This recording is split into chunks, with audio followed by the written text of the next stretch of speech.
What's up, everybody? Welcome to Podcast Now Plus. I'm Alex, and in this video, I want to talk about, well, the headline going on online. There's not too much I can do to change that headline. The idea of getting Deathloop DLC or a Deathloop 2, and that really is, I believe, what we have here. So we have an interview with the two actors who portray the two main characters in Deathloop, and we have kind of like a Tom Holland-esque moment going on where there's a question asked about a code name, about the code name basically for Deathloop, and one of them talks about how they still sometimes are hiring them, the two that are sitting there, for, you know, the code name that is Deathloop. And then he gives kind of like a wide-eyed, like, oh, maybe he shouldn't have said it. He plays that part off like a joke. What I'm going to do is I'm going to play you guys the clip so you guys can hear it, hear how he answers it very casually, very like he does, I think, slip up, and he's not joking about the beginning part. He starts to joke about the ending part. Do you remember like the code names they were using for it or anything like that? Yes, I can't say them because they're still sometimes hiring us under the code names. Oh, interesting.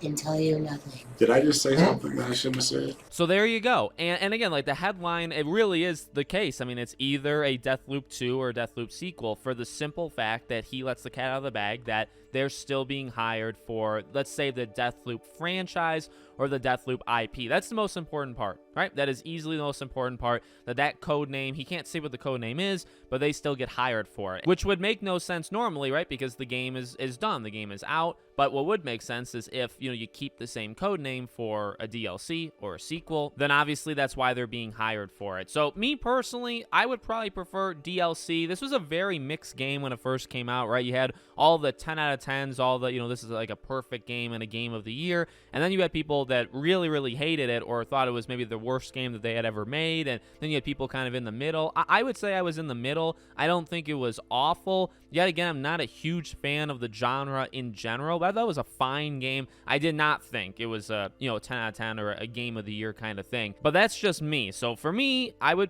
take a DLC, and then, you know, if you make a sequel, I guess I'll play it. Like, I wouldn't skip it, I would say, but I don't think I would, like, prefer a sequel to the franchise. But again, that's just where I stand. So let me know what you guys think in the comments. Make sure you guys are subscribed, bell icon turned on, and I hope to see you all on the next one.